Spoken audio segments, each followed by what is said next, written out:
I'm a 21-year-old woman who lives with two of my roommates in an apartment. We follow the same course in college and we all work, so we can afford the apartment and live somewhat in peace. I moved out the moment I finished high school because of how I was treated at home. I was struggling financially on my own until I found my friends. Now, I'll explain the family part. Ever since I was a kid, my family would make sure that I knew that they weren't happy that I was born a girl, and that my mom cried the first time she found out and didn't believe it until I was born.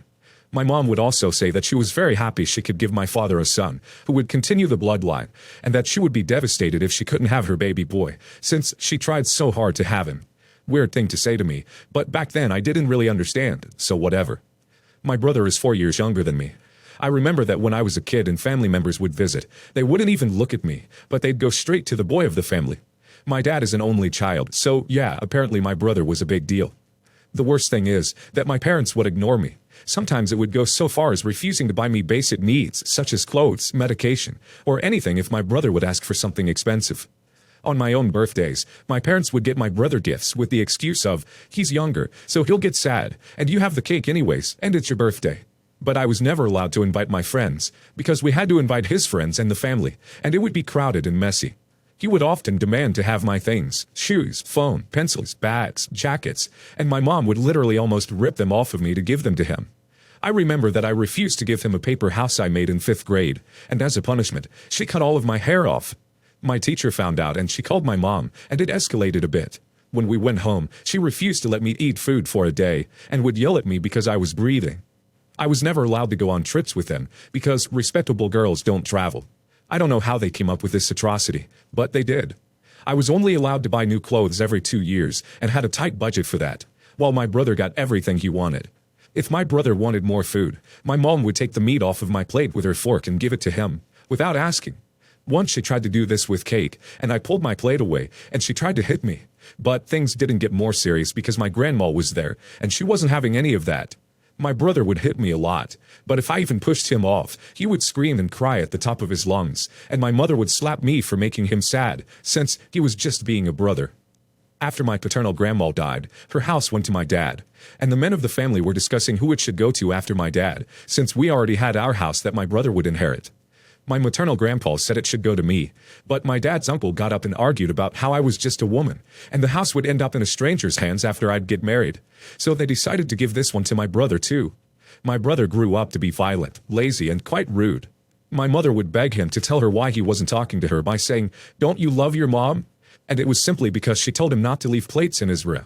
I still remember the awkwardness of those situations, as she begged for forgiveness as if she had done something horrible. Eventually, they made me move into the storage room, which was tiny and took 3 days to clean out, because my brother wanted my room because it was cleaner and had more light, but didn't want to move his computer and stuff from his other room, so now he had 2 rooms, and I barely had any space to move. But this didn't bother me for long, since I graduated shortly after and moved out. Now, after a good amount of time, my mom and dad called me and told me that they wanted to move to the old house, because my brother wanted to live alone. But they couldn't leave him alone, and it would be nice if I sent him food on the daily and cleaned the house every weekend. I laughed and asked them if they were serious, since this was the first time they called me in a while, and that was the first thing they said. They got mad and told me I was mocking them, and that they were right to not give me anything. All the anger I kept inside for years got the best of me, and I went off on them. I told them they could make a kangaroo pouch and take their man-baby everywhere if they were so worried about him, since they spoiled him rotten to the point where he has 0 life skills, and the fact that he is as stupid as they are didn't help. I told them I wasn't going to do crap for them or him, and to never call me again. Later that night, my mom calls me and tells me Dad ended up in the hospital after what I said. I asked for proof, and she hung up. Later, my maternal aunt calls me and tells me that my mom is lying, and that they are both over at her house for dinner, and how they planned it in front of everyone to lie and guilt-trip me. She told me it was messed up, and I didn't have to worry, to just focus on myself. Me and my friends have been laughing, and honestly, I've been crying a bit over this. I just wanted to talk about this since I've kept it to myself for so long. Edit. I want to share with you guys a generous offer my brother made me. He said, "You can move back in, but only if you stay in the small room again. Don't come out when I have my buddies over. Clean, and don't spend water and electricity. If the bills skyrocket because of you, I will kick you out." I don't know where he gets the impression that I would want to move back in that house, especially since he expects me to be a maid. He also made sure that I knew that I'd have to move out the moment he got a girlfriend, since he'd have her move in with him and they'd need privacy. At the end he added, "I hope you understand what I mean." I replied with, "Don't delete the text with the rules. You might need to forward them to your future girlfriend, since you're dense enough to actually do it." And I blocked him. It honestly is funny. I don't understand where this entitlement comes from.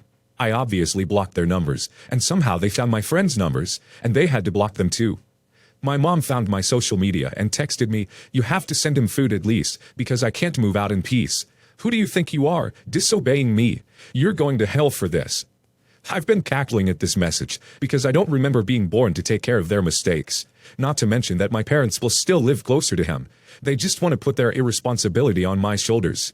Apparently, my brother told them to leave since he was an adult and wanted to live as one now, with privacy.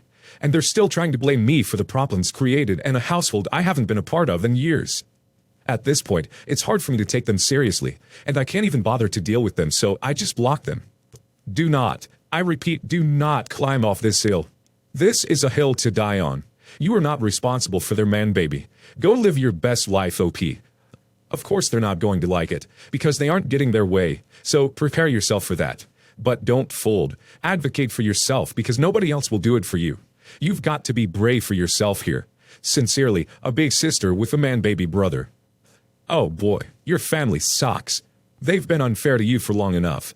Do not take this parasite with you, because he will turn you into his new mummy. Your parents raised him. He is their responsibility, not yours. It is their job to provide for him and provide a future for him, not yours. Let them deal with the consequences of their poor parenting. And if it's gotten to the point where they are lying to you to try to make you do what they want, let them go. I would go no contact, but what you do is your choice.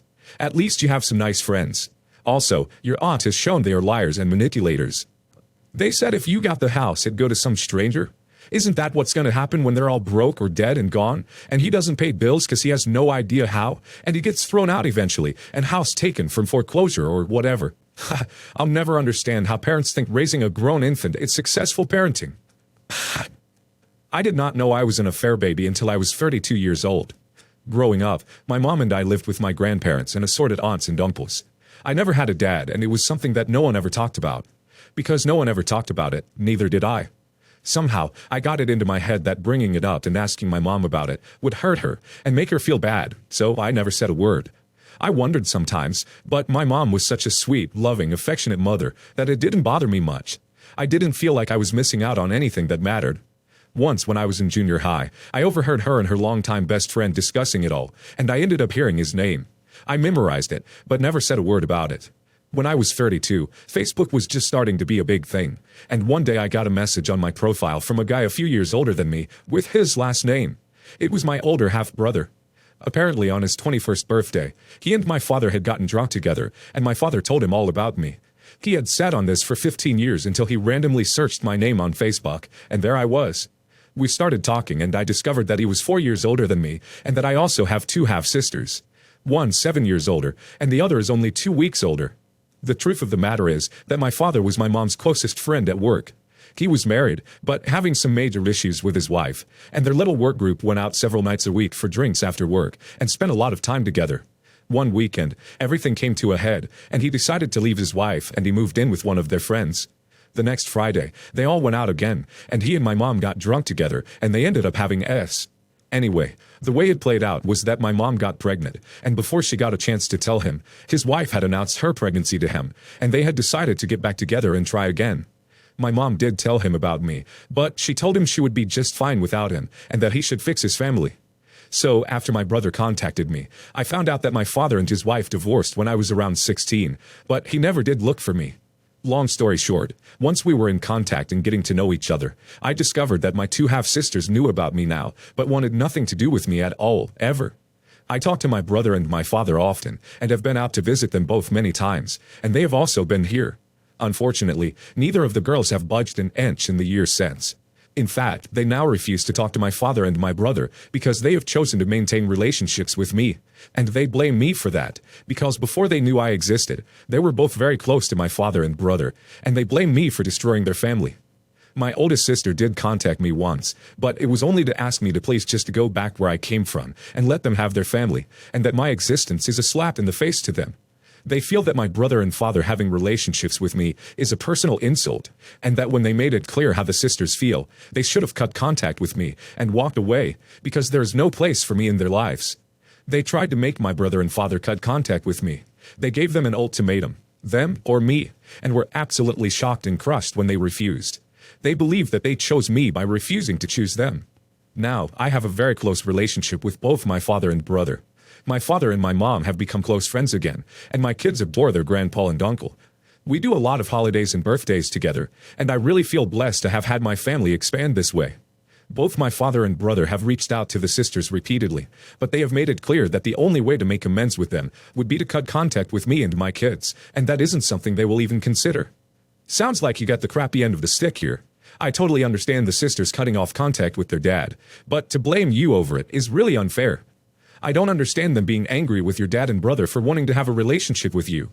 I get being upset about the affair, but you were innocent in that.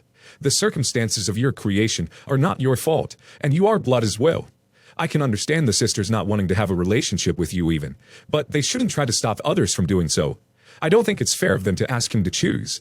Your children are your children regardless of how they came about, and any half-decent human should want to have a relationship with all of their children. Wow, what a story. Thanks for sharing.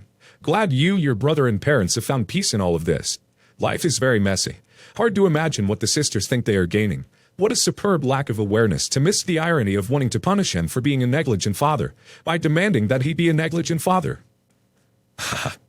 My girlfriend is Malaysian. I'm American.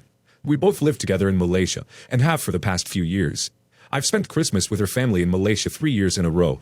This year, we traveled to the US to visit my family for Christmas. Our plan was for me to stay until mid-January, since I hadn't seen my family since pre-virus times, and for her to go back on the 28th, so she didn't need to take too much time off work. I paid for our flights with credit card points, which required me to book 2 one-way trips for each of us. I booked us in business class both ways. My girlfriend had never flown at all before, and was excited for her first flights to be in business class. Unfortunately, she complained about how it wasn't very nice almost every step of the way back. It was 26 hours of flight time. She complained that the bed wasn't comfortable. She said the food was terrible. She complained that the lounges were too busy. She even complained that the privacy partition and door at her seat on the plane were pointless, since they weren't high enough and people could see over them. She also said the wine selection wasn't extensive enough. I told her it was still infinitely better than economy class, and she said, I doubt that. I actually wouldn't mind flying back in economy, since business was so crap. I tried to show her how cramped economy is and how little privacy she'd have, but she said business didn't have any privacy either. Seriously, save your points and just get me an economy ticket back. So I went ahead and downgraded her flight back to Malaysia to save the 85,000 points difference, since she really didn't like business class anyway. While she was en route home, she texted me from the plane, saying, I can't believe you'd let me fly all the way back to Malaysia like this. This is awful. I reminded her that she said business class was also awful, and she said she wouldn't mind flying back economy, but she's still pissed and convinced I'm an a-hole for changing the flight. Am I the a-hole for changing her flight when I knew she'd hate economy class? She's convinced that I am. But I think that's a bit unfair, as she explicitly told me she wanted me to change her flight to economy, and she ignored my recommendation to look at what that might be like before I changed it. On the one hand, it was her first time flying ever, so it isn't like she had any point of comparison for how nice business actually is. On the other, she basically double-dog dared you to do it. Seems like she learned a very valuable lesson of duck around and find out, and hopefully won't make the same mistake in the future. Not the a-hole. Not the a-hole. Firstly, business class is a treat, and your girlfriend was incredibly rude every step of the way. I hope she was better behaved during the rest of the trip. She told you to swap her return seat to economy, which is what you did. She comes across as an entitled a-hole. You've done nothing wrong. Not the a-hole. You did as she asked. She ducked around and found out because she refused to listen to you and apparently has nothing nice to say about anything. 3 years? Is this her pattern?